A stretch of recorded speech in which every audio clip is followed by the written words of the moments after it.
तख्ती नंबर 5 आप लोगों ने तख्ती को पढ़ लिया है। तख्ती नंबर 5 तनवीन, 2 जबर, 2 जेर, 2 पेश, क्या बोलते हैं इनको? जोर से बोलिए, क्या बोलते हैं? तनवीन। और तनवीन वाले हर्फ को क्या कहते हैं? जी, 2 जबर, 2 जेर, 2 पेश को तनवीन कहते हैं। तनवीन वाले हर्फों को मुनव्वन कहते हैं। समझ रहे हैं? 2 जबर वाले हर्फ को क्या कहते हैं? और 2 जेर वाले हर्फ को? और 2 पेश वाले को?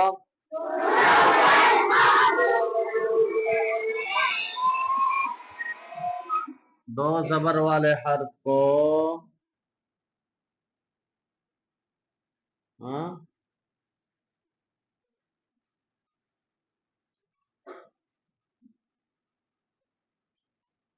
मुनव्वन मफ्तूह कहते हैं। ठीक। और जी 2 जेर वाले को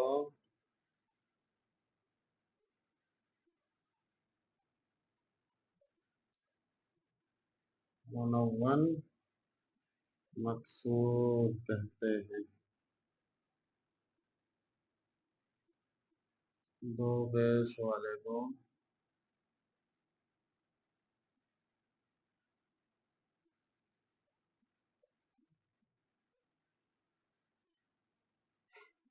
मुनव्वन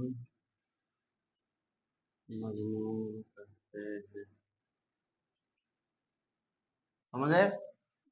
2 जबर वाले हर्फ को मुनव्वन मफ्तूह कहते हैं। जैसे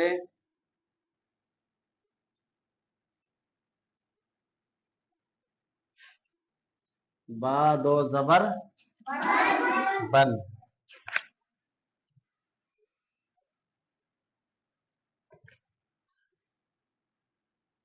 बा 2 जेर और बा 2 पेश बुन।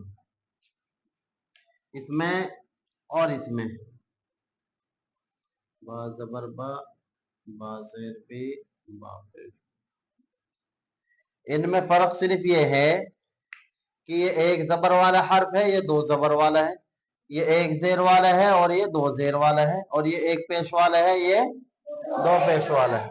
अब इनमें यहाँ तो मुनव्वन है, यहाँ मुतहर्रिक है। समझ रहे हो? यहाँ भी मफ्तूह है और यहाँ भी मफ्तूह है। ये मुतहर्रिक मफ्तूह और ये मुनव्वन मफ्तूह। मुनव्वन मफ्तूह, मकसूर नहीं, मफ्तूह। 1 जबर वाला हर्फ मुतहर्रिक मफ्तूह और 2 जबर वाला हर्फ मुनव्वन मफ्तूह। और ऐसे ही 1 जेर वाला हर्फ मुतहर्रिक मकसूर और 2 जेर वाला हर्फ मुनव्वन मकसूर। 1 पेश वाला हर्फ मुतहर्रिक मजमूम और 2 पेश वाला हर्फ मुनव्वन मजमूम। समझ रहे हो ना? मफ्तूह, मकसूर, मजमूम तीनों सेम है, दोनों जगह है।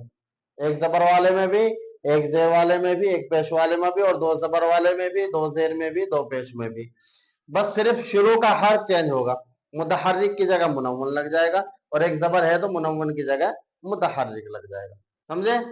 अब ये पूरी तख्ती ऐसी है। यहाँ भी हिज्जे निकालने का तरीका हमारा यही रहेगा। जब हम हिज्जे सुनाएंगे तो पहले कहेंगे बन, बा, एक सांस में हर्फ, बा 2 जबर बन। फिर आगे कहेंगे बिन, बा 2 जेर बिन। फिर कहेंगे बुन, बा 2 पेश बुन, बन बिन बुन। समझे? ऐसे ही पूरा सबक इसके आगे जो आएगा वो पढ़ेंगे। फिर वहीं से उल्टा शुरू करेंगे, बुन बिन बन। उल्टा से सुनाते हुए आएंगे, फिर सीधा सुनाएंगे, बन बिन बुन। आगे आ गया मन मिन मुन, फन फिन फुन। समझे? कुछ बच्चे इसमें हरफों को साफ जाहिर नहीं करते हैं। अभी 1-2 बच्चे जांच के लिए आए थे तो वो बन को ऐसे लग रहा था उनके पढ़ने में जैसे ब पढ़ रहे हैं, बिन को ऐसा लग रहा था जैसे बी पढ़ रहे हैं। तो थोड़ा सा इसमें इम्तियाज और फर्क करने के लिए जरूरी है कि थोड़ा आवाज को लगाकर रो के रखे मामूली सी देर, समझ रहे ना, 1 सेकंड के लिए। जैसे बा जबर बा, और हम कह रहे हैं बा दो जबर बन, समझ रहे ना। तो इसको साफ पढ़ें, बन, हमारी जुबान हमारी जीभों पर लग जाएगी, बा दो जबर, जब रमा में आएंगे अब हम कहेंगे बन, तो ऊपर लगा के उसको एकदम हटाना नहीं है। जब हमारी जुबान हमारी जीभ जो है ना, हमारे मुंह के अंदर का जो ऊपर का हिस्सा है ना, ये हाँ ऊपर का तालु, जब इसमें लग जाएगी तो वहां उसको ऐसे चिपका के रखेंगे, फिर आहिस्ता से हटाएंगे, बा दो जबर बन, अब हटा लो बन। और अगर हम कहेंगे बन, समझ रहे हैं ना, बन, तो कलकला हो गया, और कलकला यहां नहीं है ना हमें करना है, तो ये गलत हो जाएगा। तो हम कहेंगे बा दो जबर बन, बन, लग गई। अब आहिस्ता से हटा दो, बिन बुन, समझे, ऐसा नहीं करना बन बिन बुन, ये गलत, बन बिन बुन, गुन्ना भी नहीं करना, बहुत ज्यादा बिन रोना कभी कर दो बन, हाँ, और यही करते बिन बुन, ये भी गलत हो जाएगा।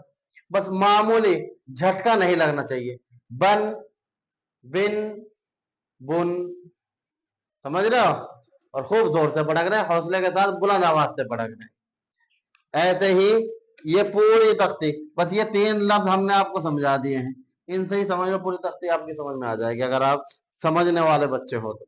अब मैं लिखूंगा, आप पढ़ेंगे। ये क्या लिखा मैंने, क्या है, फा है ना ये। अब हम इसके ऊपर लगा देते हैं ये क्या है, रमा बताओ, गौर से बोलो, अंदाज से बोलते हैं, कुछ बच्चे शुरू में फन बोल गए थे इसको। तुम्हारा ख्याल ये था कि 2 जबर वाली तख्ती चल रही है, तनवीन की तो तनवीन ही लिखेंगे, इसीलिए मैंने एक लिखा। क्या है भला, जोर से बोलो, फा। अब हम इसके ऊपर एक जबर और लगा देते हैं यहाँ, ये क्या बन गया, क्या बना, अब शुरू में इतनी जान लगा दिया और आखिर में डाउन कर दी, फन, ये क्या है, क्या हुआ है, ऐसे नहीं, जुबान को दरमियानी, जो शुरू में वही आखिर में, फन, बोलो जोर से, फन, चेहरा पे झटका नहीं लगाना चाहिए ना, कुछ बच्चे करते फन, गलत है, समझ रहे ना, फिन फुन, गर्दन का हिलाना क्या मतलब, सिर्फ जुबान चलेगी हमारी, क्या चलेगी, जुबान, ना हमारा चेहरा सुर्ख होगा, ना चेहरे की रंगत पे कोई असर आएगा, ना चेहरा बिगड़ेगा, ना किसी तरह से हम जान लगाएंगे, ना गर्दन को हिलाएंगे, सीधा फन, फन। हम ये सोचते हैं कि हमारे चिल्लाने से ही आवाज जाती है, ऐसा नहीं, आवाज को हम थोड़ा सा जोर से निकालते हैं ना तो भी सामने पहुंच जाती है। अब इतने सारे बच्चे आप बैठे पूरे कमरे में, मेरी आवाज सुनाई दे रही है आपको, दे रही ना, मैं कौन सा चिंगार रहा हूँ या मैं कौन सा माइक का इस्तेमाल कर रहा हूँ भाई, समझ रहे हैं।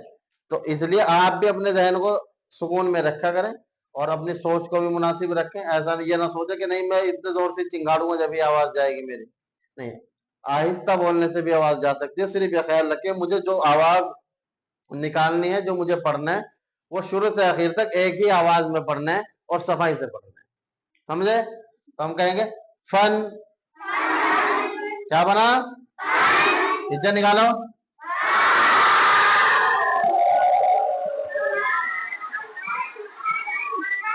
फा, एक साथ में, फा दो जबर, जबर राबुर, फा दो जबर फन।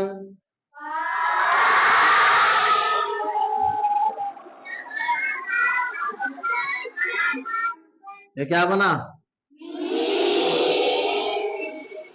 अब क्या बना, अब क्या बना, क्या बना, जोर से बोलो बेटा, मिल बना, शाबाश। ये क्या बना,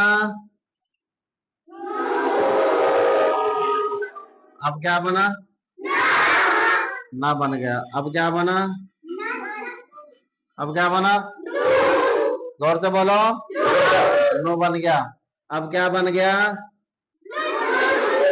जे नून, अभी कुछ बच्चे ने कहा नून, नून, ये गलत है। नून, नून, दो पेश नून।